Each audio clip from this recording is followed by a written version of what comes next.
No último vídeo sobre teologia sistemática, nós aprendemos sobre a veracidade e a inerrância das Escrituras. E hoje veremos que, além dessas características, as Escrituras ainda possuem outras três muito importantes. São elas a clareza, a necessidade e a suficiência. E é sobre elas que falaremos agora.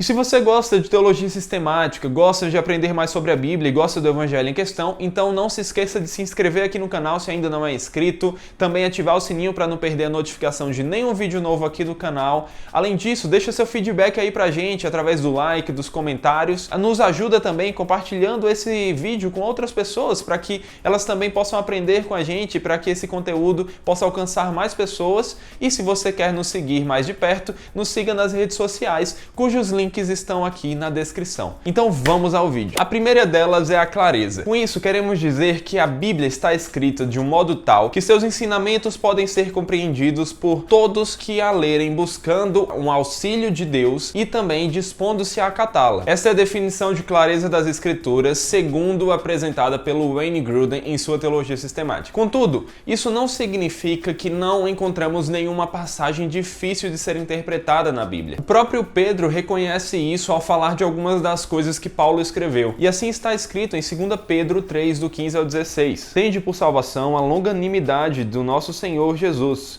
como igualmente o nosso amado irmão Paulo vos escreveu, segundo a sabedoria que lhe foi dada, ao falar acerca destes assuntos, como de fato costuma fazer em todas as suas epístolas, nas quais há certas coisas difíceis de entender, que os ignorantes e os instáveis deturpam, como também deturpam as demais escrituras para a própria destruição deles. Então, como nós vimos aqui, até mesmo o apóstolo Pedro reconhece que há sim certas passagens das Escrituras que têm alguma dificuldade na sua compreensão. Mas o que queremos dizer quando falamos que as Escrituras são claras é que não há nada impossível de ser entendido e que não há nenhuma passagem impossível de se entender. Até mesmo essa passagem que acabamos de ver de Pedro é um apelo para que os cristãos colocassem em prática aquilo que haviam lido e entendido das cartas de Paulo. E Deuteronômio 6, do 6 ao 7 também diz: Estas palavras que hoje te ordeno estarão no teu coração.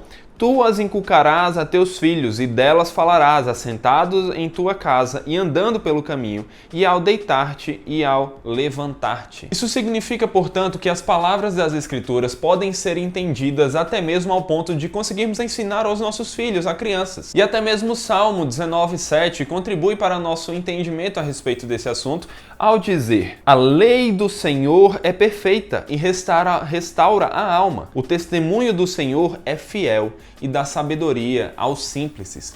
Ou seja, até mesmo a pessoa mais simples pode entender mais a respeito da palavra de Deus, pode aprender sobre ela e pode assim obedecer de acordo com o que entendeu. Os ensinos do Novo Testamento também não foram direcionados apenas aos líderes da igreja, mas a todos os seus membros. Podemos ver isso quando olhamos no início das epístolas e vemos, por exemplo, Paulo dizer: A igreja de Deus que está em Corinto, aos santificados em Cristo Jesus, chamados para ser santos, com todos os que em todo lugar invocam o nome do nosso Senhor Jesus Cristo, Senhor deles e nosso. Aqui você vê que não era para os líderes apenas. Essa epístola se dirigia a todos os membros que faziam parte ali daquela comunidade cristã. E Filipenses 1:1 também fala: Paulo e Timóteo, servos de Jesus Cristo, de Cristo Jesus, a todos os santos em Cristo Jesus, inclusive bispos e diáconos que vivem em Filipos. Tá vendo aqui?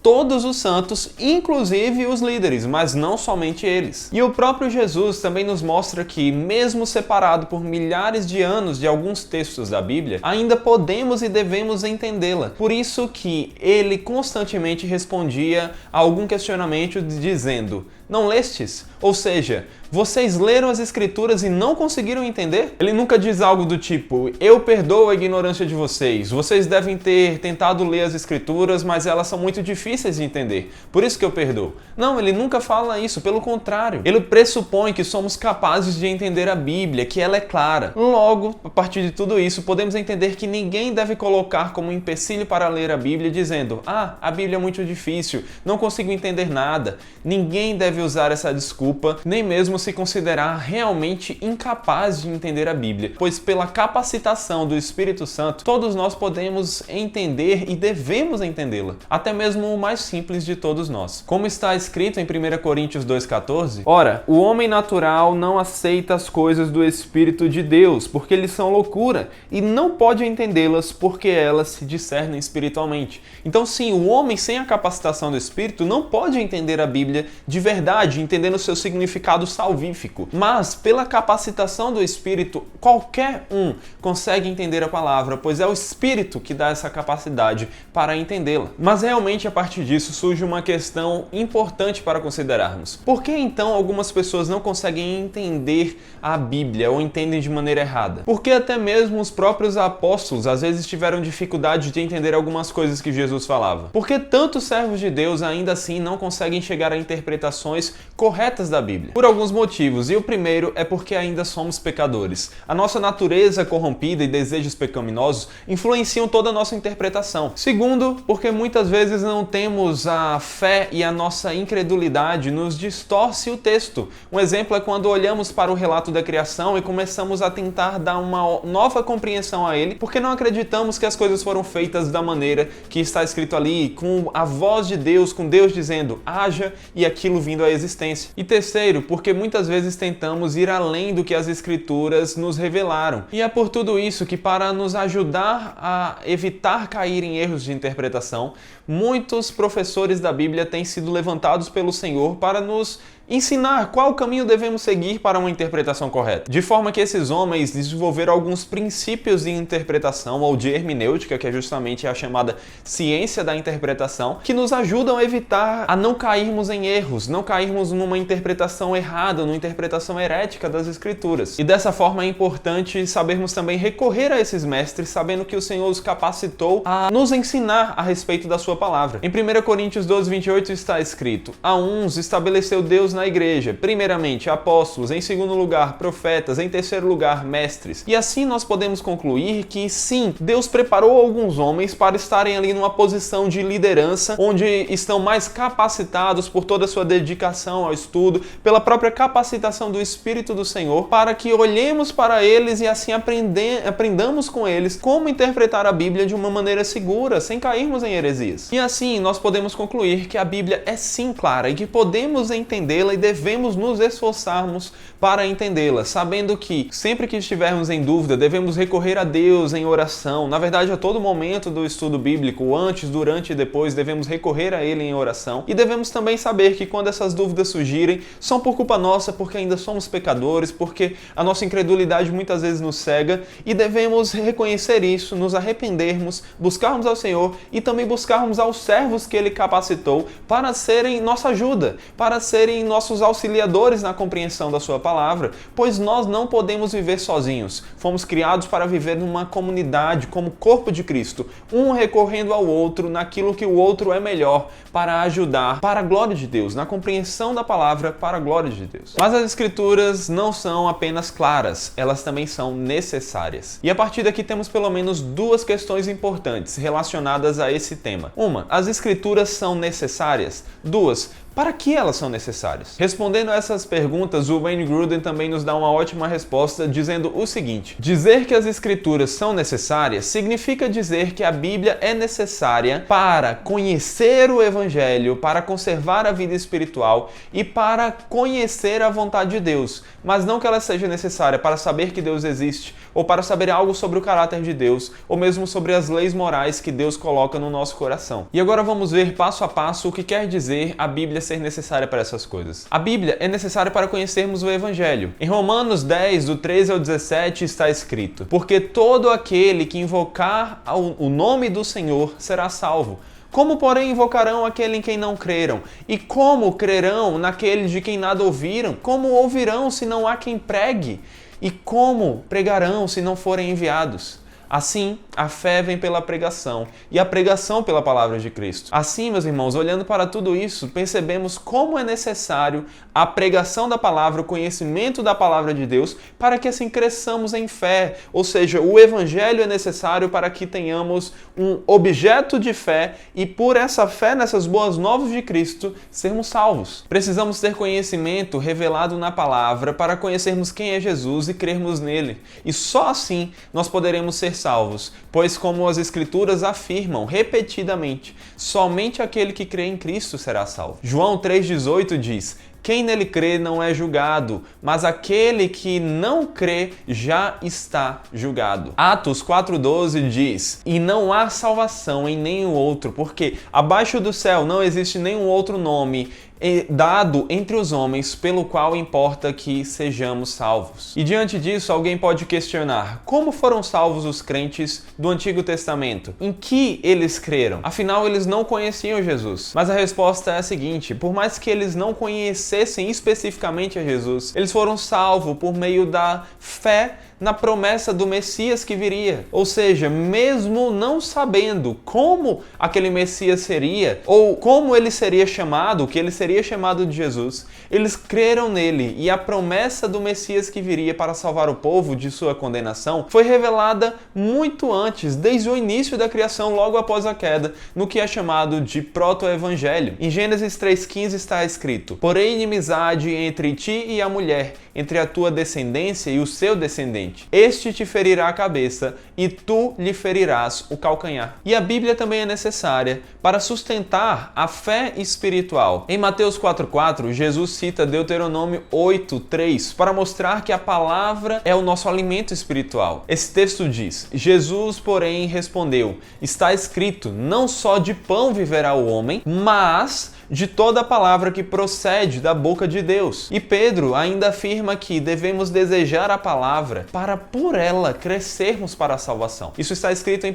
Pedro 2,2. Desejai ardentemente, como crianças recém-nascidas, o genuíno leite espiritual, para que por ele vos seja dado o crescimento para a salvação. E por fim, o salmista também diz que Deus lhe dava vida por meio da palavra. Salmo 119:93 diz: nunca me esquecerei dos teus preceitos, visto que por eles me tens dado vida. Além disso, nossa própria experiência também nos mostra que quanto mais conhecemos e meditamos na palavra de Deus, mais próximos ficamos dele e mais forte ficamos contra as tentações que podem nos levar ao pecado e à morte. E finalmente, a Bíblia é necessária para o conhecimento seguro da vontade de Deus. É só por meio da Bíblia que nós podemos obter um conhecimento mais completo e correto, certo, sobre o que é e o que não é a vontade de Deus. Os outros meios são extremamente subjetivos e suscetíveis ao erro por nossa mente e coração,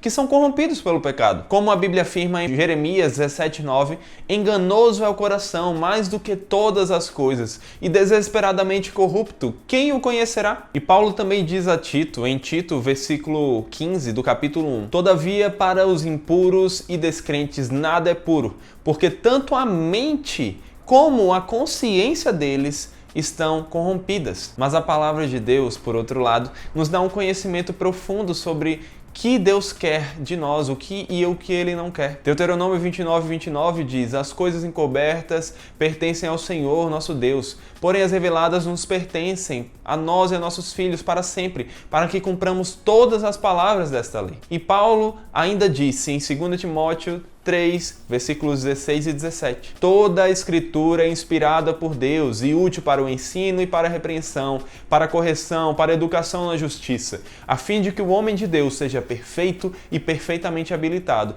para toda boa obra. Contudo, a Bíblia não é necessária para saber, por exemplo, que Deus existe. Pelo que a própria Bíblia afirma, nós podemos conhecer sobre Deus por meio da criação, que nesse caso é conhecida e chamada de revelação geral. O Salmo 19, versículo 1 diz: os céus proclamam a glória de Deus e o firmamento anuncia as obras de suas mãos. Romanos 19:2 diz também: porquanto o que de Deus se pode conhecer é manifesto entre eles, porque Deus lhes manifestou. Porque os atributos invisíveis de Deus, assim o seu eterno poder, como também a sua própria divindade, claramente se conhecem, se reconhecem desde o princípio do mundo, sendo percebidos por meio das coisas que foram criadas. Tais homens são por isso indesculpáveis, porquanto, tendo conhecimento de Deus, não glorificaram como Deus, nem lhe deram graças, antes se tornaram nulos em seus próprios raciocínios, obscurecendo-lhes o coração insensato. Ou seja, os homens tanto podem conhecer a Deus por meio da revelação geral, como são indesculpáveis diante do fato de que nunca poderão alegar que não adoraram a Deus por não terem conhecido a Ele. Porém, devido à corrupção ocasionada pelo pecado, o conhecimento transmitido pela revelação geral pode ser mal interpretado pelo homem. Assim, ainda que seja possível obter conhecimento sobre Deus por meio da revelação geral, é necessário que esse conhecimento seja analisado à luz do que é ensinado pela revelação especial. Mas a Bíblia também não é necessária para conhecer algo sobre o caráter e as leis morais de Deus. A Bíblia mesmo, mais uma vez, deixa claro que é possível se conhecer algo sobre o caráter e leis morais de Deus por meio da revelação geral. E em Romanos 1, versículo 32 está escrito: ora, conhecendo eles a sentença de Deus, de que são passíveis de morte os que tais coisas praticam, não somente as fazem, mas também aprovam os que assim procedem. E Romanos 2, do 14 ao 15 diz: quando, pois, os gentios que não têm lei procedem por natureza de conformidade com a lei, não tendo lei, servem eles de lei para si mesmo. Estes mostram a norma da lei gravada no seu coração, testemunhando-lhes também a consciência e os seus pensamentos mutuamente, acusando-se ou defendendo-se. Esses dois textos deixam claro que os homens conhecem a lei de Deus, pois eles já nascem com ela gravada em seus corações. Contudo, ainda que possam conhecer isso, mais uma vez, por estarem corrompidos pelos pecados, as pessoas podem distorcer ou tentar suprimir o conhecimento da lei de Deus que eles têm. E por mais que isso já tenha sido dito de alguma forma, é importante destacarmos que a revelação geral é insuficiente para um conhecimento salvífico. Somente pelo conhecimento do Evangelho é que nós conseguimos entender a revelação especial de Deus por meio da palavra e podemos assim ser salvos. E por fim, nós precisamos falar de uma última característica importantíssima da Escritura, que é a suficiência. Quando estamos falando que as Escrituras são suficientes, não estamos querendo dizer que não precisamos de mais outros livros, nem que podemos usar as Escrituras para aprender com elas como consertar o motor de um carro, ou construir um foguete, ou fazer uma cirurgia. Também não estamos querendo dizer que não precisamos mais comer porque temos a palavra espiritual. E, óbvio, não estamos querendo dizer que agora não precisamos mais de ninguém, nem da nossa família, nem das pessoas com quem nos congregamos, para aprendermos com eles, ou mesmo que não precisamos mais do pastor, de nenhum mestre ou algo do tipo. Isso seria um equívoco, pensar em todas essas coisas seria um erro. Mas conforme o próprio Wayne Grudem diz em sua teologia sistemática, dizer que as Escrituras são suficientes significa dizer que a Bíblia contém todas as palavras divinas que Deus quis dar ao seu povo em cada estágio da história da redenção, e que hoje contém todas as palavras de Deus que precisamos para a salvação, para que de maneira perfeita nela possamos confiar e a ela obedecer. Isso é a definição do Wayne Grudem e realmente ela é bem completa e nos explica o que significa dizer que as Escrituras são suficientes. E o próprio texto que já lemos de 2 Timóteo 3, 15 a 17 também nos ajuda a entender um pouco mais sobre essa questão da suficiência, ao dizer que desde a infância sabe as sagradas letras que podem tornar-te sábio para a salvação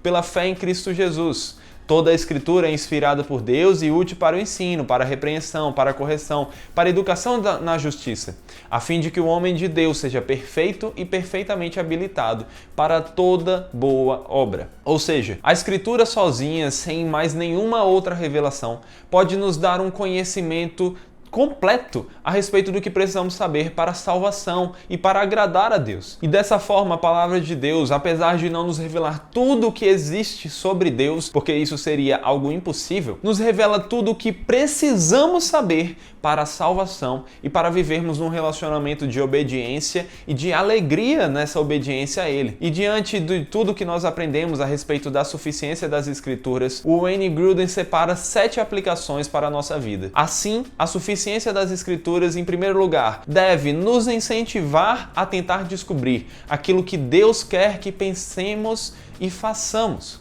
Em segundo lugar, nos lembra de que não devemos e nem precisamos acrescentar nada à Bíblia, nem equiparar algum outro escrito ou outra revelação à Bíblia. Em terceiro, nos diz também que Deus não exige que creiamos em nada sobre si mesmo ou sobre a sua obra redentora que não se encontre na Bíblia. Além disso, também em quarto lugar, nos mostra que nenhuma revelação moderna de Deus deve ser equiparada à Bíblia no tocante à autoridade. Então, se alguém chega para você e diz, eu tive uma revelação, um sonho e disse isso, mas aquilo ali está contrário às Escrituras, aí é que com toda certeza você deve desprezar aquilo, pois as Escrituras são a revelação suficiente do nosso Deus. Não precisamos de outras revelações, porque temos o livro completo a respeito do que o nosso Senhor quer que façamos. Em quinto lugar, também nos lembra que não existe pecado que não seja proibido pelas Escrituras, quer explícita ou implicitamente. Então não temos por que ficar inventando coisa do tipo, isso aqui é pecado. Mas se aquilo, ali nas Escrituras não há uma ordem direta dizendo que aquilo é pecado, ou um princípio que nos mostra que aquilo é pecado, não devemos inventar algo a respeito disso. E por fim, em sétimo lugar, também nos lembra que na questão do ensino doutrinário e ético, devemos enfatizar e nos contentar com aquilo que Deus nos disse nas Escrituras, porque elas são suficientes. Assim, tendo visto todas essas 3 características aqui hoje, a respeito da clareza, da necessidade, da suficiência das Escrituras, somado aos outros atributos, características importantes, das quais falamos nos vídeos anteriores, terminamos de ver aqui os atributos essenciais das Escrituras, ou aquelas características mais importantes na definição do que as Escrituras são. E se você gostou do vídeo, já sabe, não deixa de compartilhar com seus amigos, deixar um like, comentário e toda essa questão. Mas é isso aí, galera. Valeu!